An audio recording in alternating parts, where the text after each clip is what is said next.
Hello everyone, good evening and welcome to JRF Adda. If you are watching me for the first time, I am Harshita, your psychology educator. मैं आपको psychology पढ़ाती हूँ for UGC NET and this is our 10-minute shorts जहाँ हम 10 minute में कुछ ऐसे topics discuss करते हैं जो कि आपके एग्जाम के लिए काफ़ी important होने वाले हैं. So without any further ado, we'll start the session. चलिए, so if you need the PDF for this session, चाहे 9 PM वाला session हो या फिर 6 PM वाला session हो psychology का, आपको उन सभी की पीडीएफ कहाँ मिलेगी? आपको सभी की पीडीएफ JRF अड्डा के ऐप के ऊपर मिल जाएंगी. What you need to do, you need to download the app, जहाँ पे अभी आपके डेली टेस्ट भी हो रहे हैं, फुल लेंथ मॉक्स भी आपके एवरी संडे होते हैं, counselling sessions are going to be there and this is our जो हमारा काउंसलिंग सेशन होने वाला है. कब होगा ये? 27 अप्रैल को होगा एट 5 PM संडे को. ये भी कहाँ होगा? ये भी ऐप के ऊपर ही होगा. चलिए, तो आज का हमारा टॉपिक है Lawrence Kohlberg moral development theory. इसके बारे में आप सभी ने सुना होगा. नाउ जो आपके कोहलबर्ग ने ये थ्योरी दी थी, इसके लिए इन्होंने क्या किया? इन्होंने रिसर्च की. अब इन्होंने क्या किया? इन्होंने 10 से 16 साल तक के बच्चों को, अब बच्चों में कौन थे? बच्चों में बॉयज थे. ये आपको याद रखना है कि इन्होंने ये स्टडी जो करी ना, ये सिर्फ बॉयज के ऊपर करी. अब क्योंकि बॉयज के ऊपर करी तो यहाँ इन्होंने क्या किया? यहाँ इन्होंने कमिट किया बीटा बायस. बीटा बायस हम रिसर्च में किसे कहते हैं? हम कहते हैं जब कोई स्टडी एक पर्टिकुलर सेक्शन यानी बॉयज पे की जाए, लेकिन उसका एप्लीकेशन कहाँ भी हो, उसका एप्लीकेशन फिर बॉयज पे भी हो रहा है और गर्ल्स पे भी हो रहा है. यानी कि इन्होंने रिसर्च और स्टडी तो किसके ऊपर की? इन्होंने स्टडी तो की बॉयज को स्टडी किया, लेकिन ये मॉरल डेवलपमेंट थ्योरी दी किसके लिए? ये बॉयज और गर्ल्स दोनों के लिए दी. So what he did commit? He committed beta bias.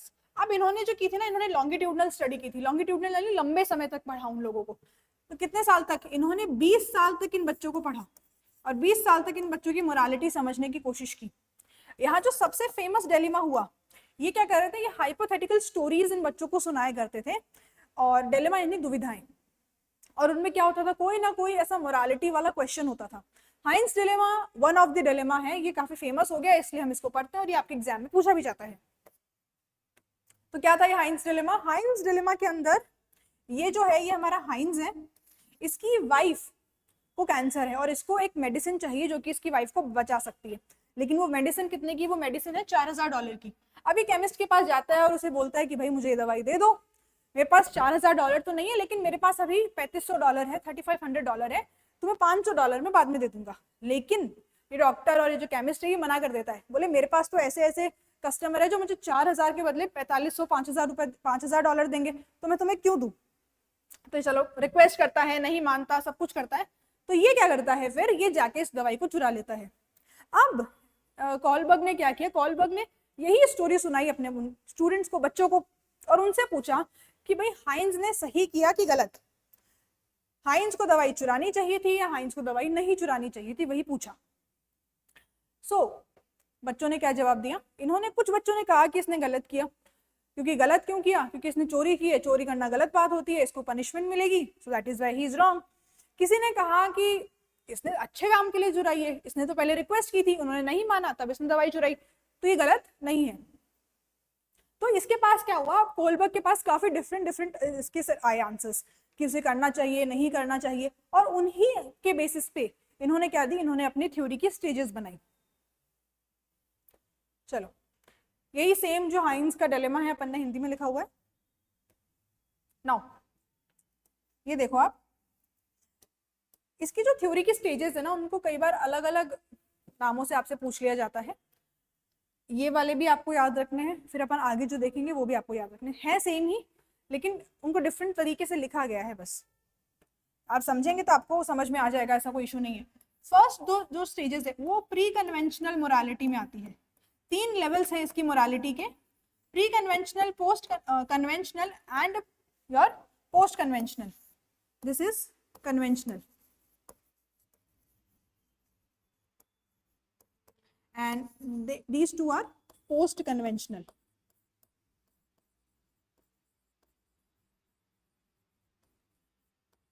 चलिए, अब देखो, पहला आपका लेवल क्या है? Pre conventional morality. एक चीज याद रखना, जैसे यहाँ पे तुम्हें एजेस वगैरह दिए, ये कोई एब्सोल्यूट एजेस नहीं है.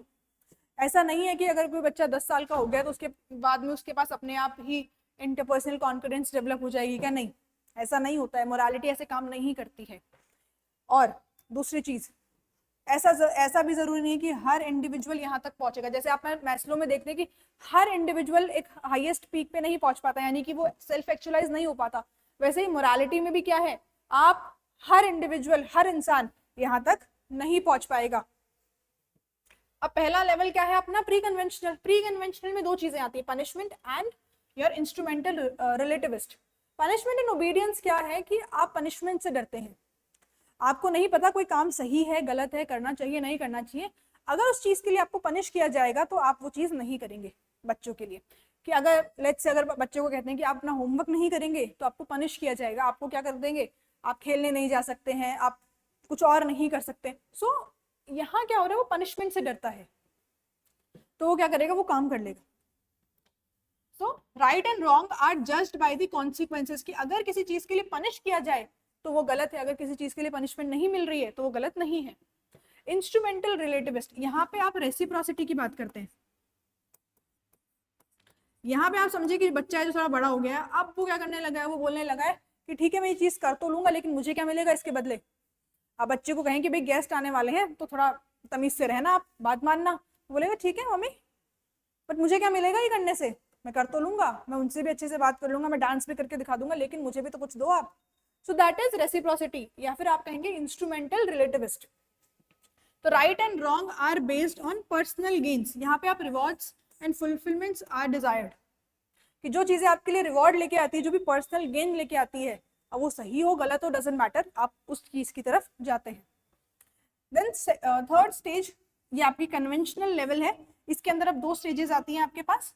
अब इंटरपर्सनल कॉन्फिडेंस में क्या होता है, यहाँ पे आप सोशल अप्रूवल चाहते हैं, यहाँ पे आप कंफर्मिटी चाहते हैं, आप चाहते हैं कि लोग आपको पसंद करें, तो आप वही काम करते हैं कि आपको मतलब नहीं है कि भाई वो सही है गलत है, लेकिन अगर सोसाइटी का एक्सेप्टेंस है तो वो चीज सही है, अगर सोसाइटी कह दे कि वो गलत है तो वो गलत है। सो दैट इज यहाँ पे राइट एंड रॉन्ग किस पे बेस्ड है, आपके सोशल अप्रूवल पे या ग्रुप नॉर्म्स के ऊपर, कि सोसाइटी क्या मानती है सही है गलत, वो चीज आप करते हैं। Then you have law and order. Law and order में क्या है कि आप समझते हैं कि जो लॉज है वो एब्सोल्यूट है, लॉज गलत नहीं हो सकते हैं, क्योंकि जो इसने रूल बनाया है वो सही है, इसलिए रूल्स भी सही है। क्या रूल्स हमेशा सही होते हैं? नहीं, रेसिज्म भी एक लॉ था लेकिन वो सही नहीं था। ब्रिटिशर्स भी यहाँ पे इंडिया में आके हम पे रूल करते थे, हम पे इन्होंने हमारे लिए बना रखे थे रूल्स एंड रेगुलेशंस, क्या वो सही थे? वो सही नहीं थे। तो rules are not always right, but अगर आप यहाँ पर हैं तो आप क्या समझेंगे, यहाँ जो मोरालिटी है वो किससे डिफाइन करते हैं आप, doing your duty and respecting laws and authority. तो रूल्स आर फॉलोड रिजिडली, सही है गलत है क्योंकि रूल है तो फॉलो करो। देन योर स्टेज फिफ्थ आपकी पोस्ट कन्वेंशनल स्टेज में आती है social contract and universal ethical principle. Social contract में आप समझने लगते हैं कि सही और गलत क्या है, सही और गलत के बीच का फर्क समझने लगते हैं आप, यहां आपकी एम्पैथी डेवलप होती है। सोशल कॉन्ट्रैक्ट में आप मानते हैं कि जो रूल्स है ना वो कॉन्ट्रैक्ट की तरह है, मैं चाहूं तो मैं कॉन्ट्रैक्ट फॉलो करूं, मैं चाहूं तो मैं उसको नहीं फॉलो करूं। तो यहाँ जब आप कोई रूल्स एंड रेगुलेशंस फॉलो कर रहे हैं तो वो आप इसलिए कर रहे हैं क्योंकि आपको लगता है वो सही है। तो आपकी नजर में जो लॉज सही है, जो आपकी नजर में रूल्स सही है, आप उन्हें फॉलो करेंगे, जो आपकी नजर में सही नहीं है वो आप नहीं फॉलो करेंगे। ट्रैफिक लॉज, आपको लगता है कि वो सही है फॉलो करना, रेड लाइट पे रुकना सही है तो आप रुकेंगे, अगर आपको लगता है कि नहीं ये तो फालतू चीजें तो आप नहीं रुकेंगे।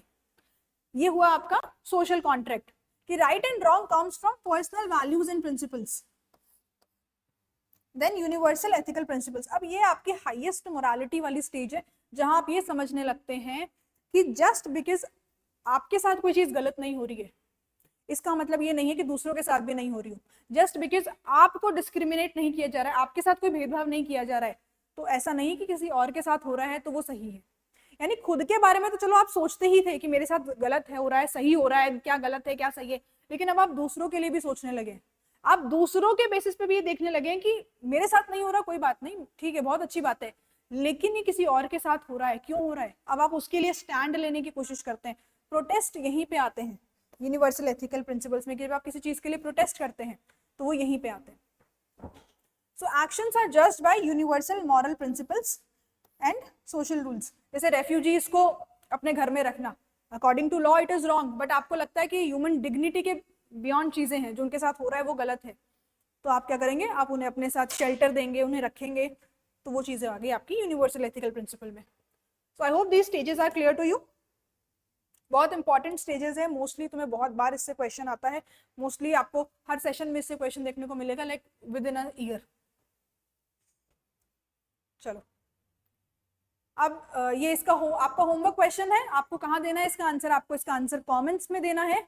नाउ देख लो क्वेश्चन अच्छे से एक बार, कब का है, आई गेस ये आपको अभी कुछ टाइम पहले ही पूछा गया था, लास्ट ईयर का क्वेश्चन है। इसके बाद आपका पिछले साल भी इस पे क्वेश्चन आया था, जून 2024 में भी आपको होमवर्क पे क्वेश्चन आया था, तो almost every year you get a question on this. Now, if you want to join the premium and if you want to study psychology with me in a detailed manner, तो आप क्या कर सकते हैं, आप हमारा प्रीमियम कोर्स ज्वाइन कर सकते हैं, और this is the right time if you are preparing for June और you are preparing for December. आपके पास 30% ऑफ चल रहा है, सो इसका ऑफर आप लोग उठा सकते हैं। Now this is my Telegram channel, इसको ज्वाइन कर लेना, क्योंकि क्या होने वाला है, अभी ये जैसे सेशन खत्म होगा ना, तुम्हारे पास टेलीग्राम पे भी इस थ्योरी से रिलेटेड एक क्वेश्चन आएगा, you have to answer that also।